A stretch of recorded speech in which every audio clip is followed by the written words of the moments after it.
नमस्कार, मैं आसफान शाह। महाराष्ट्र में होने वाले विधानसभा चुनाव को लेकर राज्य में सभी राजनीतिक दलों ने तैयारियां शुरू कर दी है। वहीं लोकसभा चुनाव में इंडिया गठबंधन को मिली सफलता ने कार्यकर्ताओं में जान फूंकने का काम किया।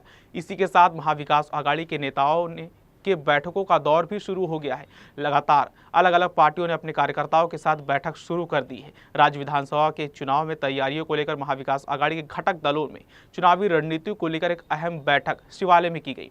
इस बैठक में आगामी विधानसभा चुनाव समेत सीट बंटवारों को लेकर चर्चा हुई। इसके अलावा आगामी 16 अगस्त को महाविकास आघाड़ी की तरफ से मुंबई में एक बड़ी सभा की जाएगी, जिसमें महाविकास आघाड़ी के सभी दल मौजूद रहेंगे। माना जा रहा है कि इस बैठक में लोकसभा में विपक्ष के नेता राहुल गांधी सहित कांग्रेस इकाई के बालासाहेब थोराट, नाना पटोले, विजय वडेट्टीवार और शिवसेना उद्धव पक्ष की ओर से उद्धव ठाकरे सहित एनसीपी शरद चंद्र पवार की ओर से शरद पवार मौजूद रहेंगे। वहीं इस मौके पर विधानसभा में विपक्ष के नेता विजय वडेट्टीवार ने बताया कि आने वाले चुनाव को लेकर हमने पार्टी की तरफ से कॉमन मिनिमम प्रोग्राम पर चर्चा की है। आगे कहा कि हम सब मिलकर चुनाव में सीट शेयरिंग पर भी जल्द ही चर्चा करेंगे, लेकिन आखिरी फैसला पक्ष प्रमुख करेंगे। ज्या पद्धतीनं काम केलंय त्याची नोंद देशाने घेतली हेही आपल्या सगळ्यांना माहीत आहे। म्हणून तीनही पक्षाच्या प्रमुख नेत्यांच्या आजच्या बैठकीमध्ये एक धोरणात्मक आम्ही चर्चा केली। कॉमन मिनिमम प्रोग्रामवर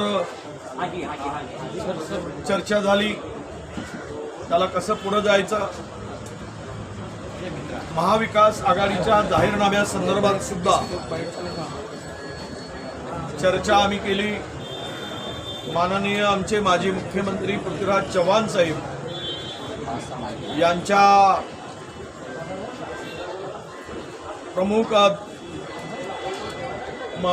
केव्हा त्यांच्या उपस्थितीमध्ये किंवा त्यांच्या नेतृत्वामध्ये जाहीरनाम्याचं काम जोरात सुरू आहे आणि या सगळ्यामध्ये ही चर्चा झाल्यानंतर 16 तारखेला षण्मुखानंद हॉलमध्ये तीनही पक्षाच्या प्रमुख नेत्यांची पदाधिकाऱ्यांचा मेळावा, राज्यस्तरीय मेळाव्याचं आयोजन 16 ऑगस्टला